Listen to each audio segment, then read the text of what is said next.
आपको एक कहानी सुना है, सच्ची कहानी। बेलूर मठ में प्रेमानंद जी थे।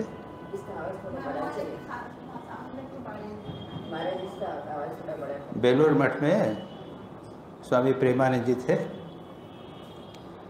तो एक कोई ब्रह्मचारी था, उसने कहा कि महाराज मैं तपस्या करने जाना चाहता हूँ, एकांत में जाकर तपस्या करने जाना चाहता हूँ। प्रेमानंद जी गुस्सा हो गए, तो कहते हैं क्या ये, इसका वचनामृत पढ़ के इसका दिमाग खराब हो गया। कथामृत वचनामृत पढ़ के इसका दिमाग खराब हो गया। अरे कथामृत पढ़ के दिमाग खराब हो गया? स्वामी जी को पढ़ा नहीं है, वचनामृत पढ़ रहा है। अच्छा, उसके बाद में उनके ये हो गया था कि वे बोलते थे कि स्वामी विवेकानंद को पढ़े बिना वचनामृत आप समझ नहीं सकते। और प्रेमानंद की खुद की स्थिति है, स्वामी विवेकानंद जब अमेरिका से लौट के आए, सबके ये करो वो करो वो करो, काम करो ये करो, गरीबों की सेवा करो, ये सब चालू कर दिया स्वामी जी ने। प्रेमानंद जी चुप, वो आगे नहीं जाते थे। भाई बाबा कहाँ फंस जाऊँगा मैं, ये तो बात ठीक से लगता नहीं है, ये सब है, ये कहाँ कर्म में लगा रहे हैं। ठाकुर ने बोला था एकांत में रह के निर्जन में साधना करना चाहिए, ये कर्म में लगा रहे हैं। चुप, कुछ नहीं बोला। उसके बाद क्या हुआ, प्रेमानंद जी बीमार पड़ गए। 4-6 महीने उनको संभवतः कहीं पे बनारस आके रहना पड़ा शायद। उस वक्त उसने यहाँ तो सेवाश्रम था और यह रिट्रीट जैसा ही था, साधु लोग बहुत आते थे, डायरेक्ट डिसाइपल्स आते थे और यहाँ पे से उनकी सेवा भी होती थी, ट्रीटमेंट होता था और एकांत भी मिलता था। उस समय तक स्वामी विवेकानंद के कंप्लीट वर्क्स के 4-5 वॉल्यूम निकल चुके थे। उन्होंने इसको पढ़ना चालू किया। जब पढ़ने लगे तो पढ़ते पढ़ते उन्होंने कहा अरे, तब तक स्वामी जी नहीं थे, शरीर चला गया था। मैं तो स्वामी जी को बिल्कुल नहीं समझा, ये तो कर्म की बात ही नहीं करते, ये तो शिव ज्ञान से सेवा ही करते हैं, रोगी भगवान की सेवा की बात कर रहे हैं। ये कहाँ, यह कर्म की बात ही नहीं है इसमें। तो बिल्कुल परिवर्तित हो गया। उसके बाद में वो खुद कहते थे मैं स्वामी जी का चेला, मैं स्वामी जी का चेला। और उसके बाद में जैसे मैंने कहा ना, एक ब्रह्मचारी कहता है कि ये मैं जाकर तपस्या करना चाहता हूँ, इस तरह स्वामी जी को, ठाकुर को वचनामृत पढ़ के इसका दिमाग खराब हो गया। और उसके बाद में प्रेमानंद जी ने कितना काम किया, इतना काम किया है, शरीर उनका काम करके चला। तो स्वामी जी को पढ़े बिना अचानक ठाकुर को पढ़ना होता है, ये है रामकृष्ण मिशन का एक निश्चित सिद्धांत। तो आप लोग पढ़ते हो भाई तो पढ़ो। अब 3-3 क्लासेस कथामृत पे हो रही है, वचनामृत पे, ठाकुर पे हो रही, तो मैं क्या बोलूँगा। लेकिन हमारी बात तो, मैंने अपनी बात तो पहले कही है, आप लोगों की नहीं कही है। मैं स्टूडेंट था और स्वामी विवेकानंद साहित्य पढ़ा करता था, कंप्लीट वर्क्स तो स्वामी विवेकानंद पढ़ता था बस। और किसी ने कहा कि एक रामकृष्ण मिशन के सन्यासी हैं, वो तो पता लगा, मैंने कहा कि इसमें कुछ प्रश्न होते हैं तो मिलने के, उनसे जाएंगे। खोजते खोजते खोजते वो स्नेहलतागंज में, स्नेहलतागंज रामकृष्ण आश्रम नाम लगा हुआ था, वहाँ चले गए। माँ शारदा की संतान सत्स्वरूपानंद जी, जिनका शरीर यहाँ पे गया, पता नहीं आप लोगों ने देखा कि नहीं उनको, वो सत्स्वरूपानंद जी वहाँ बैठे हुए थे। माँ शारदा के संतान शिष्य उनके पास जाने लग गया। वो इंदौर आश्रम के प्रतिष्ठाता थे। धीरे धीरे जाने लगा और उनके साथ में मिलने लगा। अब दीक्षा का समय आया है, लोग इंदौर आश्रम से कुछ लोग दीक्षा के जाने लगते थे। हमको जानते नहीं थे क्या दीक्षा है, रेतीश्वरानंद जी से दीक्षा नागपुर में होती है, इंदौर में होती नहीं थी। तो दीक्षा के लिए जाने का हमने कहा हम भी जाएंगे, दीक्षा करेंगे। तो सत्स्वरूपानंद ने कहा देखो, वो तुमसे पूछेंगे कि तुमने वचनामृत पढ़ा है। मैं पढ़ता ही नहीं था सच वचनामृत। कभी कभी बोलते थे वो, मैं स्वामी कंप्लीट वर्क स्वामी विवेकानंद रोज पढ़ के जाता था, रोज पढ़ता था और रोज जाकर प्रश्न पढ़ता था। उन्होंने कहा अरे वचनामृत भी तो पढ़ो, ले गया एक बार लाइब्रेरी से। 2-3 दिन बाद कहा महाराज मेरे को बिल्कुल अच्छा नहीं लगता। मैं महाराज मेरे को बिल्कुल अच्छा नहीं लगता। कुछ नहीं बोले, क्या बोलेंगे। और मेरा पूरा इन आउट सब कुछ जानते थे मेरे को अच्छी तरह। फिर बाद जब मैं दीक्षा के लिए जाने लगा तो उन्होंने कहा देखो, वो तुमसे पूछेंगे कि वचनामृत पढ़ा कि नहीं पढ़ा, तो क्या कहोगे। ऐसा करो, जहाँ जहाँ पे नरेंद्र है ना, वो नरेंद्र जहाँ जहाँ पे हो वो उसको तुम पढ़ डालो, तो तुम बोल सकोगे कि हाँ मैं ठीक है, मैं ऐसा सब करूँगा। दीक्षा के समय क्या हुआ वो तो मैंने थोड़ा बहुत पढ़ा था। इंटरव्यू होता है, यतेश्वरानंद जी इंटरव्यू लेते हैं, बिल्कुल पर्सनल बातें हैं, ये आपको बता रहा हूँ। मुझे पता ही नहीं, अभी नहीं बताई क्या? हाँ बताई थी ना। इंटरव्यू लेते हैं, उसमें उन्होंने इंटरव्यू पूछा do you accept Shri Ramakrishna. चुप रहा। मैंने कहा है कि यस बोल दिया। फिर बाद में आया, मैं तो श्री रामकृष्ण को तो एक्सेप्ट नहीं करता, स्वामी जी को एक्सेप्ट करता। दूसरे दिन मैंने जाके कहा कि महाराज I accept Shri Ram Swami Vivekananda, I don't accept Shri Ram. उनका देन डोंट टेक दीक्षा। अरे बाबा, मेरे साथ बाकी लोग जो हैं पहले दीक्षा ले चुके हैं, अभी आए हैं वो भी ले गए, मैं अकेला नहीं करूँगा।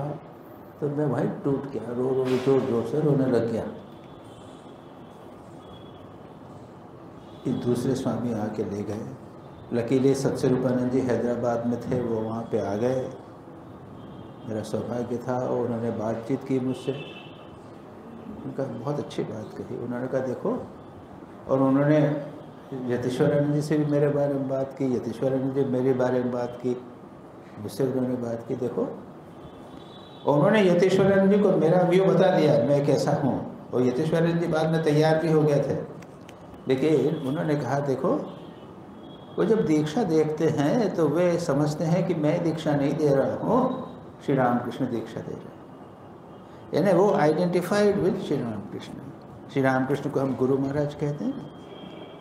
वो कहा कि अगर तुम श्री रामकृष्ण को गुरु के रूप में स्वीकार नहीं करोगे तो वो दीक्षा कैसे देंगे। मैंने कहा ये तो ठीक बात है, बिल्कुल रैशनल है। फिर मैंने कहा अरे ठाकुर को गुरु मानना ये तो बहुत अच्छी बात है, बड़ी बात है। दूसरे दिन गए, हमको लकीली एक दिन और बचा हुआ था। कहा कि महाराज I don't have any objection in accepting Shri Ramakrishna as guru. Shri Ramakrishna को गुरु मानने में मेरे कोई आपत्ति नहीं। कल दीक्षा हो जाएगी। तो उस बीच दूसरे दिन जब मेरी दीक्षा नहीं हुई तो मैं गया आश्रम में, मेरे अंकल के यहाँ रहता था। तो भास्करेश्वरानंद जी नागपुर आश्रम के महंत थे, बहुत उच्च कोटि के संत थे, शिवानंद जी के शिष्य थे। वो मेरे पास आए। तब मैं जानता था, सब लोग मेरे को जानते थे, व्योमानंद जी वहाँ से जानते थे मेरे को, सब जानते थे। उन्होंने आके क्या कहा जानते हैं? उन्होंने कहा कि तुम स्वामी विवेकानंद को एक्सेप्ट करते हो, स्वीकार करते हो, ठाकुर को स्वीकार नहीं करते। जानते हो ना स्वामी जी ने क्या कहा ठाकुर के बारे में? चुप रहा। उन्होंने कहा ये स्वामी जी ने कहा है कि ठाकुर के चरणों से सैकड़ों विवेकानंद पैदा हो सकते हैं, और फिर भी तुम स्वामी जी को, श्री रामकृष्ण को स्वीकार नहीं करते। Shri Ramakrishna is not God, he is the father of God. Shri Ramakrishna भगवान नहीं है, भगवान के पिता, फादर ऑफ गॉड। ये भास्करेश्वर जी ने मेरे को कहा। भाई ये चीज़ें हम क्या समझेंगे? लेकिन ये बात एक, जैसा मैंने कहा, प्रेमानंद जी ने कहा है स्वामी जी को पढ़े बिना तुम ठाकुर को ठीक ठीक समझ नहीं सकते। और आश्चर्य होता है, स्वामी जी श्री रामकृष्ण के सबसे प्रथम उच्चतम शिष्य है ना, और उनका साहित्य पढ़ डालो, कहीं पे वचना ठाकुर की बात एक दो दिन आगे और कहीं बात नहीं है। 8 वॉल्यूम में ठाकुर को थोड़ा सा एक दो लेक्चर हैं स्वामी जी ठाकुर के संबंध में, बात नाम ही नहीं है। क्या आश्चर्य।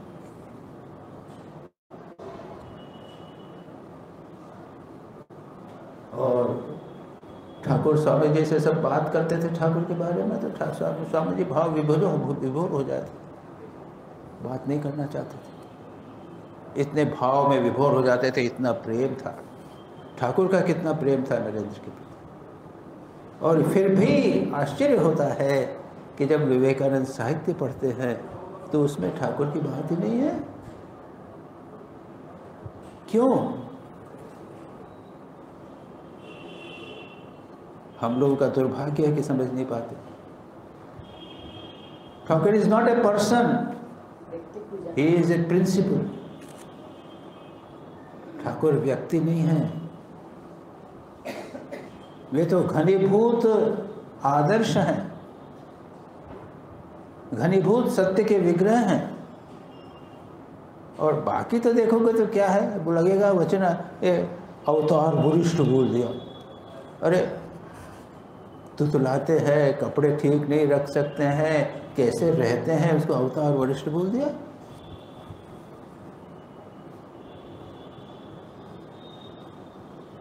वही तो कहा ना, ही is the father of God. Thakur में भगवान के सिवा और कुछ है क्या? सदा समाधि में अर्थ क्या होता है? हम ध्यान जब करते हैं ना तो थोड़ा थोड़ा भगवान का ध्यान आता है ना मन में, उसका ध्यान रखिए थोड़ा सा, वो 5 मिनट 10 मिनट थोड़ा भगवान का ध्यान आए, गहरा भी नहीं, 20-25%, 50% मन, बाकी 50% मन इधर उधर भाग रहा है। और कल्पना कीजिए कि एक मन जो है वो 100% भगवान का चिंतन करता रहे और 24 घंटे करता रहे, वो मन भगवान नहीं होगा तो क्या होगा?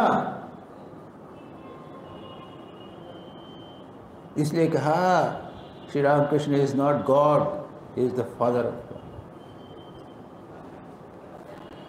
लेकिन हम कैसे समझ सकते हैं? इसलिए कहते हैं पहले स्वामी जी को अच्छी तरह पढ़ो, नहीं तो ठाकुर को हम वो व्यक्ति समझ लेंगे या बैठे हुए समझ लेंगे, बस और कुछ नहीं होगा। पढ़ेंगे कुछ भी समझ में नहीं आएगा। मास्टर महाशय ने वचनामृत में जैसा पढ़ा वैसा बताया, स्वामी विवेकानंद ने जैसा स्वामी ठाकुर को समझा वैसा कंप्लीट वर्क्स में कहा है। बिना स्वामी जी को पढ़े बिना हम श्री रामकृष्ण को नहीं समझ सकते, अच्छी तरह समझ लेना चाहिए।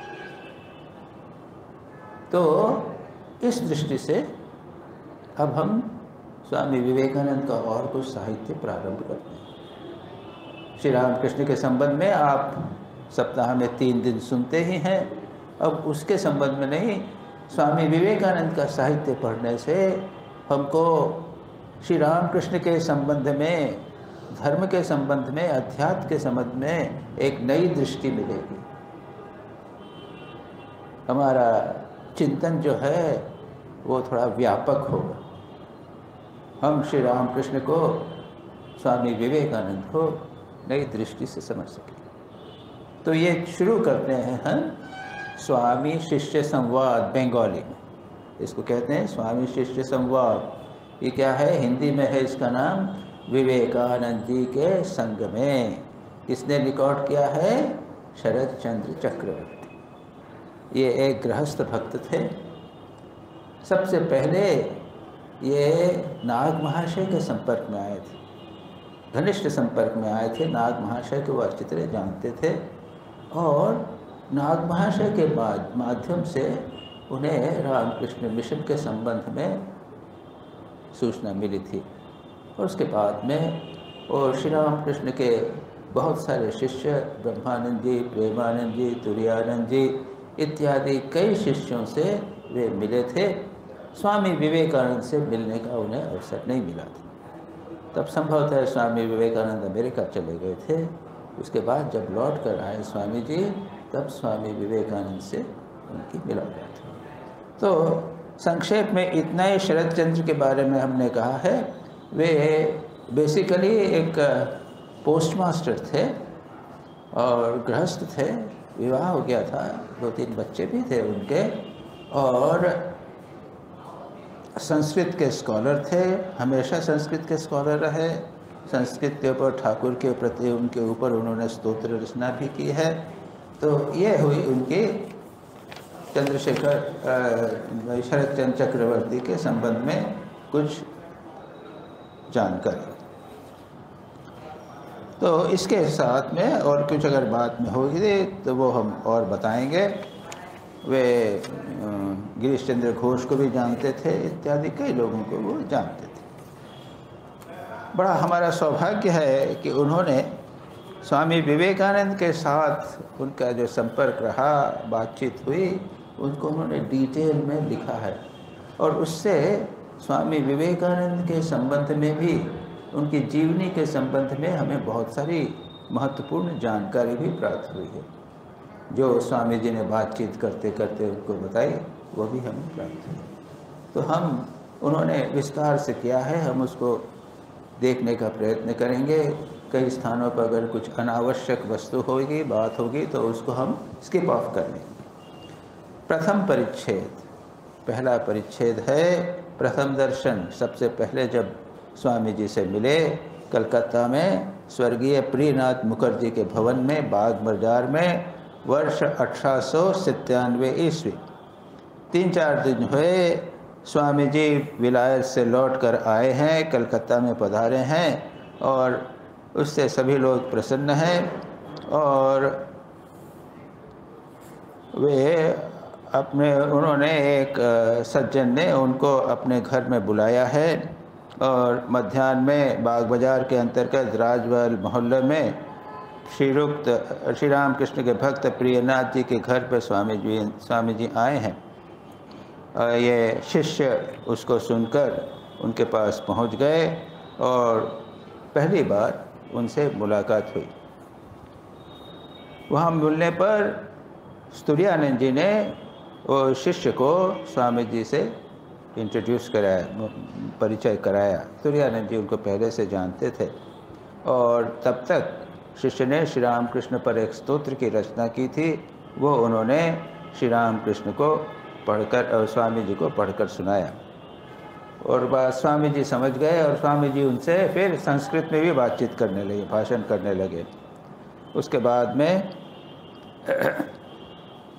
कुछ भीड़ हो जाने के कारण वार्तालाप में सुविधा न होने पर स्वामी जी शिष्य और तुरानंद जी को लेकर पश्चिम दिशा के छोटे कमरे में चले गए, और वहाँ पर विवेक चूड़ामणि का एक श्लोक स्वामी जी ने कहा, माँ भैष्ट विद्वांस नवतास्त्य पायः संसार सिंधो तरणस्तुपायः येनैव याता यतयोस्य पारम त्वमेव मार्गम तव निर्दिशामि। ये विवेक चूड़ामणि सन्यासी समुदाय में बहुत प्रचलित है, याद रखिएगा। और अधिकांश लोगों को तो वो मुखस्थ भी है। और हम जब युवक थे, शुरू में हमने बहुत सारे श्लोक उसके याद कर रखे थे।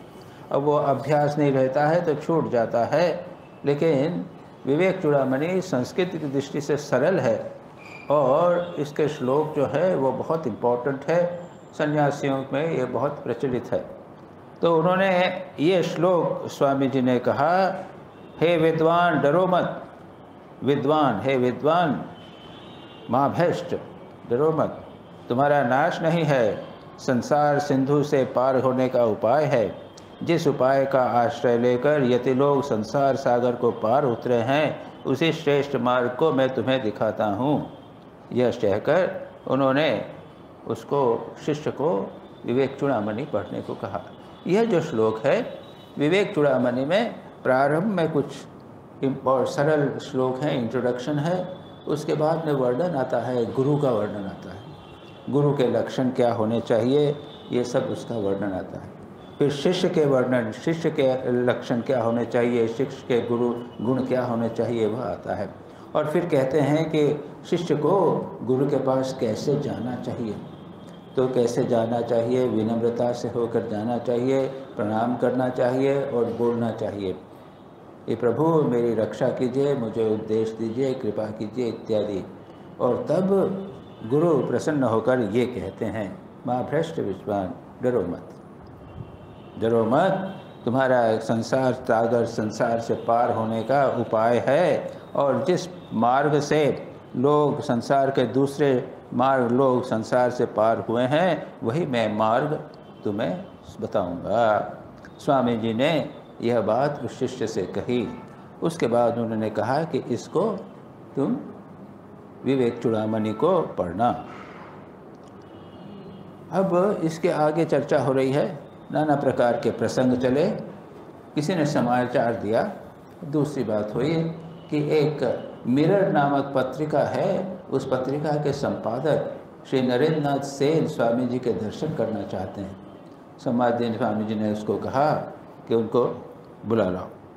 अब नरेंद्र बाबू आए, उनको प्रणाम किया और नाना प्रश्न करने लगे, स्वामी जी से प्रश्न करने लगे, इंग्लैंड और अमेरिका के संबंध में स्वामी जी से प्रश्न करने लगे और स्वामी जी उनको उत्तर देने लगे। स्वामी जी ने उत्तर में कहा, अब ये जो बात है ये हम लोगों के संबंध हमारे लिए प्रासंगिक नहीं हो सकती है। स्वामी जी अमेरिका और इंग्लैंड के संबंध में बातचीत कर रहे हैं, वहाँ के लोग कैसे हैं इत्यादि। और ये हम लोग तो हैं, हम लोग कोई जाने वाले भी नहीं हैं और वो सब नहीं जानते हैं, लेकिन फिर भी एक बार है तो बता देंगे। उसमें स्वामी जी कहते हैं कि अमेरिका में जो कार्य हुआ है, स्वामी जी कहते हैं कि अमेरिका के लोग जैसे सहृदय हैं, उदारचित्त हैं, अतिथि सेवा तत्पर हैं, नवीन भाव ग्रहण करने के लिए उत्सुक हैं, वैसे जगत में और कहीं नहीं। नया था अमेरिका जो है ना, ये इंग्लैंड की तुलना में काफ़ी नया देश, नया डिस्कवर हुआ है, इसलिए वे लोग समझना चाहते हैं, जानना चाहते हैं, उद्यमी हैं, ओपन माइंडेड हैं। और आजकल तो अमेरिका सबसे आगे हो गया। तो स्वामी जी बड़े प्रसन्न हुए और उन्होंने वहाँ पर खुलकर अपने उपदेश, वेदांत का उपदेश दिया था।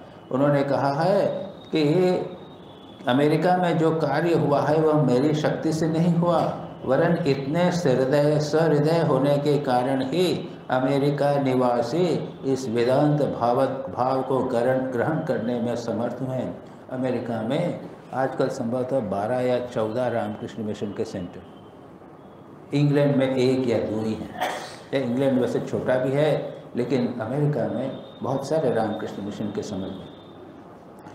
उसके बाद इंग्लैंड के विदाई में क्या कहते हैं स्वामी जी, इंग्लैंड अंग्रेज जाति की तरह प्राचीन रीति नीति की पक्षपाती, कॉन्जर्वेटिव, वे लोग गोणा जैसे बांग्ला बोलते हैं, वो लोग कॉन्जर्वेटिव हैं, जो बात एक बार पकड़ लेते हैं उसको छोड़ते नहीं हैं, आसानी से नई चीज़ लेते नहीं हैं। अमेरिका है, खुला हुआ है, आप जो भी आदमी जाके वहाँ पे प्रचार करें। आप देखिए, कहते हैं कि कैलिफोर्निया, केवल कैलिफोर्निया में लगभग 1000 नॉन अमेरिकन सेंटर्स हैं, वो हैं, संप्रदाय हैं। वही डिवाइन लाइफ सोसाइटी हो गया, हरे कृष्ण हो गया, क्या क्या सब हैं, सब के सब वहाँ पे चल रहे हैं। छोटे छोटे सेंटर्स हैं, छोटे छोटे आश्रम हैं। इंग्लैंड में ये नहीं हो सकेगा। कहते हैं कि इतने कंजर्वेटिव और जाति नहीं है। पहले तो ये लोग किसी नए भाव को सहज से ग्रहण नहीं करना चाहते, परंतु यदि अध्यवसाय के साथ कोई भाव उनको एक बार समझा दिया जाए तो फिर उसे कभी नहीं छोड़ते। ऐसी दृढ़ प्रतिज्ञता किसी दूसरी जाति में नहीं पाई जाती है। इसी कारण अंग्रेज जाति ने सभ्यता और शक्ति के संचय में पृथ्वी पर सबसे ऊंचा पद प्राप्त किया। और स्वामी जी की अमेरिकन सबसे महत्वपूर्ण शिष्या कौन थी? सिस्टर निवेदिता। अमेरिकन नहीं थी, वो इंग्लिश थी, इंग्लिश थी। और उन्हें भारत में आकर कितना काम किया। फिर यह कहकर उन्होंने कहा कि यदि सुयोग्य प्रचारक मिले तो अमेरिका की अपेक्षा इंग्लैंड में ही वेदांत कार्य में के विशेष स्थायी होने की अधिक संभावना है, और मैं केवल कार्य की नींव डालने आया हूँ। बाद में प्रचारक उसी मार्ग पर चलकर भविष्य में बहुत बड़ा काम कर सकेंगे। लेकिन न जाने जो भी हो, लेकिन दुर्भाग्य है कि अमेरिका इंग्लैंड में अधिक कार्य नहीं हो सका है। नरेंद्र बाबू ने पूछा, इस प्रकार धर्म प्रचार करने के से भविष्य में हम लोगों का क्या लाभ होगा? हमको भी तो ये सोचना है ना। कहते हैं हमारे देश में जो सो वेदांत से जो वेदांत ही है,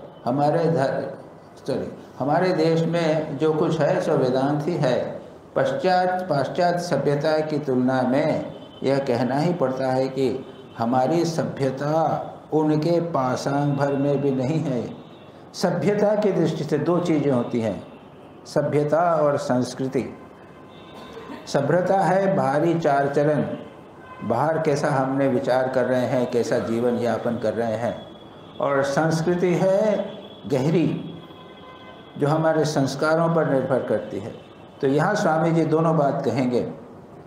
हमारी सभ्यता उनकी पासांग भर में नहीं है, उनके एक फ्रैक्शन में भी हमारी सभ्यता नहीं टिक सकती। लेकिन धर्म के क्षेत्र में यह सार्वभौमिक वेदांत ही नाना प्रकार के धर्मावलंबियों के समान अधिकार दे रहा है। इसके प्रचार से पाश्चात्य सभ्य संसार को विदित होगा कि किसी समय भारतवर्ष में कैसे आश्चर्यजनक धर्म भाव का स्फुरन हुआ था, और वह अब तक वर्तमान है।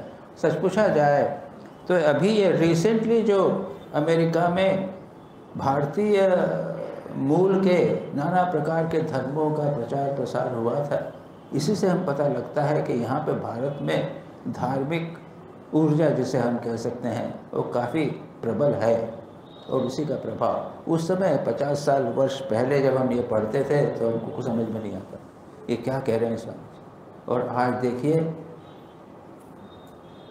भारतीय प्रचार है, ऑफ कोर्स दूसरे भी हैं, जैन भी हैं, ऐसे वो भी हैं, वो विदेशी लोग, अमेरिकन लोग जरा ओपन हैं, और ये इसलिए ये सारी बातें वहाँ पर प्रचलित हो रही हैं। पाश्चात्य ज्योतियों में भारतवर्ष में कैसे आश्चर्यजनक धर्म का भाव स्फुरन हुआ था, और अब वह अब तक वर्तमान है।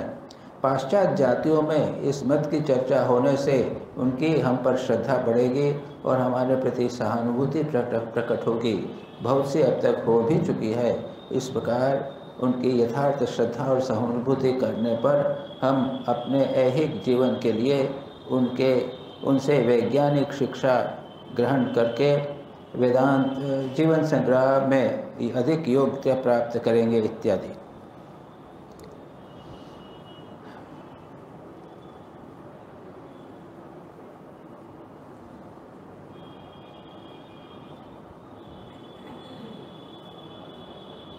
स्वामी जी का इसमें आगे वो लिखते हैं बार बार कि अमेरिका में, विदेशों में वेदांत का प्रचार करना चाहिए, और उक्त प्रकार के वेदांत का धर्म का गूढ़ रहस्य पाश्चात्य जगत में प्रचार करके उस महाशक्ति का धारण करने वालों की श्रद्धा और सहानुभूति को आकर्षित करेंगे, और आध्यात्मिक विषय में सर्वदा उनके गुरु स्थान पर आसीन रहेंगे।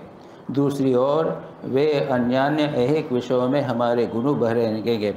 जिस दिन भारतवासी अपने धर्म विषय से विमुख होकर पाश्चात्य जगत से धर्म को जानने की चेष्टा करेंगे, उसी दिन अधपतित जाति का जातित्व सदा के लिए नष्ट हो जाएगा।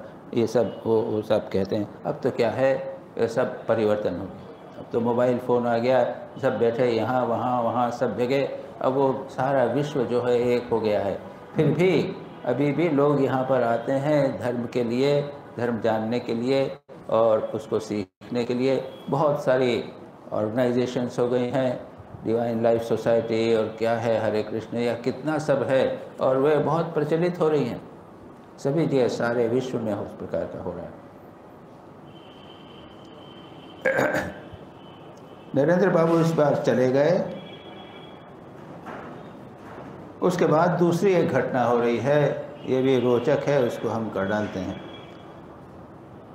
उनके चले जाने के पश्चात गोरक्षण सभा के एक उद्योगी प्रचारक स्वामी जी के दर्शन के लिए साधु सन्यासियों का भेष धारण किए हुए आए।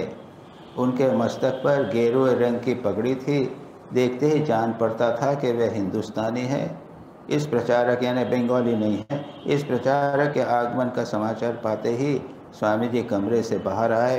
प्रचारक ने स्वामी जी का अभिवादन किया, गौ माता का चित्र उन्हें दिया और उसने कहा, वार्तालाप होने लगा। स्वामी जी ने लिखा कि आपकी सभा का क्या उद्देश्य है? हम देश की गौ माताओं को कसाई के हाथ से बचाते हैं। स्थान स्थान पर गौशालाएँ स्थापित की गई हैं जहाँ रोगग्रस्त, दुर्बल और कसाईयों से मोल ली गई गौ माताओं का पालन किया जाता है। स्वामी जी ने कहा कि बड़ी प्रशंसा की बात है। सभा की आय कैसे होती है? क्या इनकम कैसी है? आप जैसे धर्मात्मा जनों की कृपा से कुछ प्राप्त होता है, उसी से सभा कार्य करता है। आपकी नगद पूंजी कितनी है? स्वामी जी ने पूछा। तो मारवाड़ी वैश्य संप्रदाय इस कार्य में विशेष सहायता देते हैं। अब स्वामी जी कहते हैं, मध्य भारत में इस वर्ष भयंकर दुर्भिक्ष हो रहा है। भारत सरकार ने घोषित किया है कि 9 लाख लोग अन्न कष्ट से मर गए। बाप, उस समय ये दुर्भिक्ष से, अकाल से बहुत लोग मरते थे। हम लोगों को कल्पना नहीं, तुलना नहीं। आजकल भी जैसे कोरोना से, तो हम लोग यदि स्टैटिस्टिक्स नहीं जाने तो पता नहीं चलता है, कई लोग मर रहे थे। अब तो खैर कम हो गए हैं, लेकिन बहुत से लोग मरे थे। तो उसमें कहते हैं कि 9 लाख लोग मर गए हैं। क्या आपकी सभा ने इस दुर्भिक्ष में सहायता करने का कोई आयोजन किया है? उसने कहा, हम दुर्भिक्ष में सहायता नहीं करते, हम गौ माता की रक्षा करते हैं। स्वामी जी ने कहा, आपके देखते देखते उस दुर्भिक्ष आदि में आपके लाखों भाई कराल काल के चुंगल में फंसे गए हैं। आप लोगों के साथ आपके पास बहुत नगद रुपया होते हुए भी आप एक मुट्ठी अन्न देकर इस दुर्भिक्ष के दुर्दिन में उनकी सहायता नहीं कर सकते, उचित नहीं समझता। प्रचारक नहीं, मनुष्य के कर्मफल अर्थात पापों से ये दुर्भिक्ष पड़ा है। उन्होंने कर्मानुसार भोग किया है। जैसे कर्म है वैसा ही फल होता है। अब स्वामी जी गरज उठे। ये कर्म फल का सिद्धांत पता नहीं कैसा है, हमको तो समझ में नहीं। कुछ काम, सब कुछ काम करेंगे, बुरा काम होगा तो अरे भाई ये तो क्या करें, उनके कर्म फल से। लोग कष्ट पा रहे हैं तो कर्म फल से, और खुद जब कष्ट पाएंगे तो दवाई करेंगे, ये नहीं बोलेंगे कर्म फल से हो रहा है। ये बाबा, मैं तो अभी भी शास्त्र पढ़ता हूँ, यहाँ पे करता हूँ कि विवेक चूड़ामणि है, सब जगह है। ये चीज़ मुझे समझ में नहीं आती।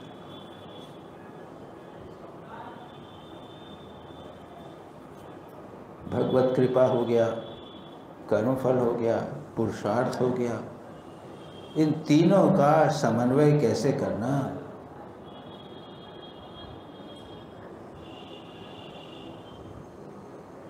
इसलिए कुछ संप्रदाय तो है वह पुरुषार्थ में ही विश्वास करते, भगवत कृपा उपरा में भी नहीं। कुछ लोग हैं बिल्कुल भगवत कृपा वाले भी होते हैं ना। भगवत कृपा पे सब कुछ छोड़ना इतना आसान नहीं। एक गिरीश चंद्र घोष थे, ठाकुर ने उनको कहा था बकलमा दे दो, शरणागत हो जाओ पूर्ण रूप से मुझ पर। और एक व्यक्ति उन्होंने ऐसा किया था, और देखिए कितनी अच्छी तरह उन्होंने शरणागति का किया, भगवान पर पूर्ण समर्पण। कष्ट हो रहा है, सहन कर रहे हैं, पुत्र की मृत्यु हो गई, चुपचाप सहन किया प्रभु की इच्छा। ये रेयर एग्जाम्पल्स हैं, रेयर एग्जाम्पल। इसलिए बाबा मैं तो विश्वास करता हूँ कर्म जो भी हो हम पुरुषार्थ से उसको संघर्ष करें।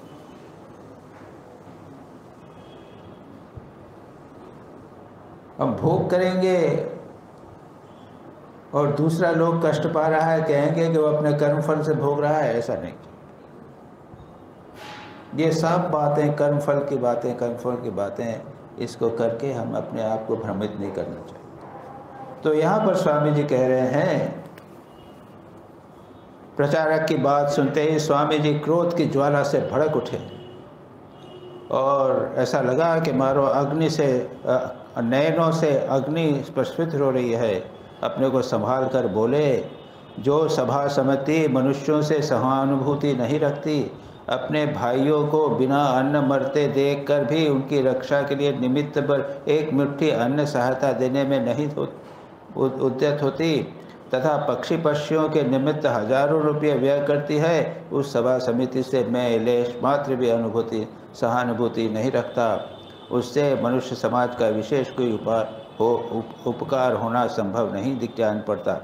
अपने कर्म से मनुष्य मरते हैं। इस प्रकार सब बातों में कल फर्म का आश्रय लेने से किसी विषय में कोई भी उद्योग करना व्यर्थ है। जगत में कोई भी उद्योग करना व्यर्थ है, ये भी बात हमने की।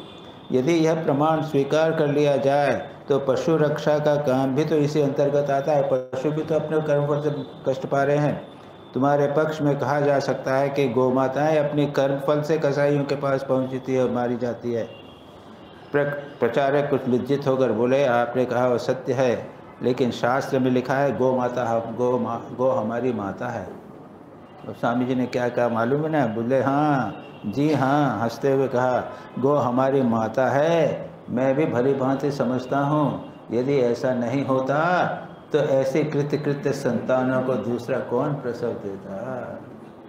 ओ प्रचारक समझे नहीं, संभवतः कुछ समझे नहीं।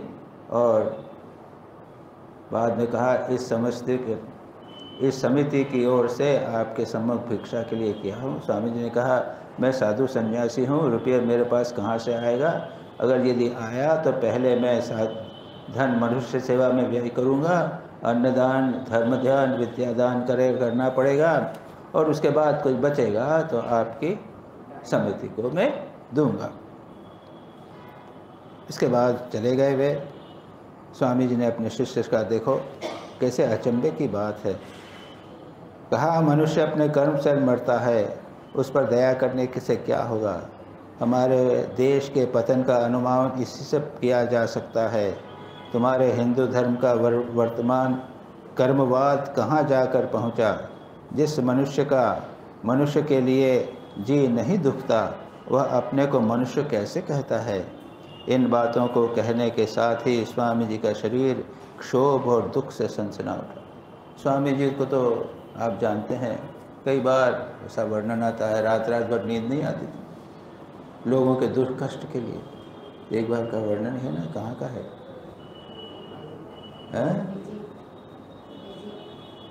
नहीं, हाँ कहीं पर भी है, इंडिया में भारत में भी यही कहे कि भाई वो बेलूर मठ में है, सारा रात छटपटाते रहे थे। हाँ फिजी में वो हुआ था, अर्थक्वेक हुआ। तो जो अगर हृदय का विषय संवेदनशीलता नहीं हो तो क्या वेदांत जो है बौद्धिक वेदांत से काम नहीं चलता। वेदांत तो अहम ब्रह्मास्मि सर्वम खल्विदं ब्रह्म, अहम मैं ही ब्रह्म हूँ, मैं ही प्राणियों में हूँ। तब उस प्राणी का जो कष्ट है वो मुझे अनुभव होगा, तभी मैं ठीक वेदांत में प्रतिष्ठित हूँ। कितने लोग समझते हैं, सब बातें करते हैं और कुछ नहीं। ये बड़े स्वामी जी को, इसीलिए मैंने कहा ना कि स्वामी जी को समझे बिना धर्म को समझना बड़ा कठिन। इसके बाद अब समाप्त हो रहा है। इसके बाद शिष्य से बोले फिर कभी हमसे भेंट करना इत्यादि। कहा कि आप संभवतः किसी बढ़िया आदमी के साथ में रहेंगे, वहाँ हमें कोई घुसने नहीं देगा। कहा नहीं, ऐसी बात नहीं है। गोपाल लाल शील की कठोर कोठी में रहूँगा, वहाँ पर आना। मेरी इच्छा है आपसे एकांत में बात करता हूँ। स्वामी जी ने कहा किस दिन रात को आओ, वेदांत की चर्चा होगी। महाराज ने, शिष्य ने अच्छा प्रश्न किया। मैंने सुना है कि आपके साथ कुछ अंग्रेज और अमेरिकन आए हैं। वे मेरे वस्त्रादि के पहनावे और बातचीत से अप्रसन्न तो नहीं होंगे? ये जो शिष्य था ना, बहुत ऑर्थोडॉक्स था, बिल्कुल कट्टरवादी। वो कपड़े वपड़े, ये दूसरों से मिलना कहना नहीं इत्यादि। स्वामी जी ने कहा वे भी तो मनुष्य हैं, विशेषकर वे वेदांत धर्मनिष्ठ हैं। तुम्हारे समागम से और संभाषण से आनंदित होंगे। महाराज, वेदांत के अधिकारियों के लिए जो सब लक्षण होने चाहिए वे आपके पाश्चात्य शिष्यों में कैसे विद्यमान हैं, है ना? अधीत विधिवत वेदांत वो सब है कि उसने वेद वेदांत का अध्ययन किया हो, वो शम दम इत्यादि संयुक्त होवे और यम नियम का पालन करने वाला है इत्यादि हो, कृत प्रायश्चित हो, नित्य नैमित्तिक कर्मानुष्ठान करने वाला हो, आहार विहार में परम संयमी हो, चतुष साधन जो है ना वो क्या है वो, नहीं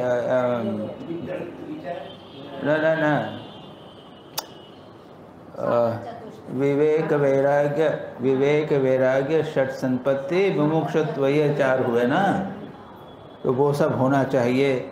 वो सब हुए हैं। ये तो अधिकारी, इसके बिना तो अधिकारी नहीं होता। आपके पाश्चात्य चित्त प्रश्रम तो ब्राह्मण नहीं है, दूसरे भोजन को भी नहीं, अनाचारी हैं। वेदांत कैसे समझेंगे? अधिकारी तो है नहीं। स्वामी जी ने कहा वे वेदांत को समझे या नहीं, तुम उनसे मेल नाप करके जान जाओगे। और बहुत सारे लोग तो वेदांत के उत्तम अधिकारी थे। मेरा सौभाग्य मिला था पूज्य स्वामी अतुलानंद जी का दर्शन करने। अतुलानंद जी अमेरिका में थे, 1000 आइलैंड पार्क नहीं, 1000 आइलैंड में शांति आश्रम एकांत में, वहाँ पे वे कई वर्षों तक रहे थे। तुरानंद जी के पास में रहे थे, वो तुरानंद जी के साथ में रहे थे। और उसके बाद में भारत आए थे, और भारत में बार्लोगंज में, हिमालय शंभर में, वहाँ पे देहरादून के पास में बार्लोगंज में वो वहाँ पर रहे थे। और हमारे जो सत्वानंद जी यहाँ पे थे ना, सत्वानंद जी, सत्य महाराज को नहीं जानते? अरे इतने वर्षों तक यहाँ पे थे सत्वानंद जी, जो महंत थे यहाँ के। ओहो, अरे तो सत्वानंद जी वहाँ पर बार्लोगंज में महंत थे, छोटा सा आश्रम था। और मेरे पिताजी से उनकी भेंट हुई थी कहीं ट्रेन में, तब से दोस्त हो गए थे। तो उन लोगों ने कहा था कि आप एक बार गर्मी की छुट्टी में आके रहना। तो मैं, माँ और पिताजी हम वहाँ जाकर 15 दिन तक रहे थे, और थोड़ी सी सेवा हम अतुलानंद जी की सेवा करते थे। सत्यन महाराज जो उस आश्रम को देखभाल करते थे, और एक स्वामी, एक ब्रह्मचारी थे जो महेश महाराज थे, बाद में आप लोग जानते नहीं उसको, आजकल पता नहीं रिटायर हो गए हैं कि नहीं हो गए हैं, तो वो भी वहाँ पर थे। तो उनको मैंने वहाँ पे दर्शन किया था। तब तो बोल भी नहीं सकते, बहुत बूढ़े हो गए थे। आँख में प्रॉब्लम था, आँख में कुछ कैंसर वैंसर जैसा कुछ हो गया था। तो जो हो, तो वो अतुलानंद जी वहाँ थे, उसके थे, और वेदांत की चर्चा किया करते थे। अच्छा, उसके बाद में मालूम पड़ता है कि स्वामी जी अब तक समझ गए थे कि शिष्य एक निष्ठावान ब्राह्मण सदाचारी हिंदू है, और ये समझ गए थे, ये निष्ठावान थे, दृढ़ थे, वो कट्टर, जैसे मैंने कहा ना, एक ऑर्थोडॉक्स। इसके बाद में वो यहाँ पर वो बात समाप्त हो जाती है। यहाँ पर ये हो गया पहला परिच्छेद, हमने उसको पढ़ लिया। तो यहाँ पर लगता है कि कुछ अध्यात्म तो हुआ ही नहीं। तो कोई बात नहीं, अध्यात्म तो आप इतने दिन रोज ही सुनेंगे। यहाँ पे थोड़ी सी स्वामी जी की बातें सुनिए, और स्वामी जी का एक विशाल विस्तार है, यानी केवल ठाकुर की बात करना, धर्म की बात, आत्मा भगवान की बात, ध्यान करना, ये सब नहीं है। अब देखिए ना, इतना बड़ा सेवाश्रम चल रहा है, तो फिर ये भी रामकृष्ण मिशन का कार्य है, धर्म है, अध्यात्म है। और ये बातें, ये जो पुस्तक है, इसमें स्वामी जी ने नाना प्रकार की बातें की है। ऐसा है क्या? प्योरली अध्यात्म चर्चा भी होगी, ब्रह्म की चर्चा भी होगी, धर्म की, ईश्वर की चर्चा, ध्यान की चर्चा, ये सब भी होगी। इसमें चैप्टर कितने हैं? परिच्छेद 44, 45, 46 परिच्छेद, 46 परिच्छेद है।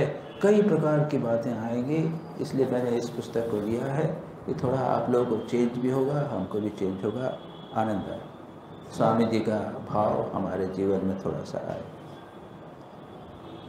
नमः श्री यतिराजाय विवेकानंद सूरये सच्चित् सुख स्वरूपाय स्वामिने तापहारिणे।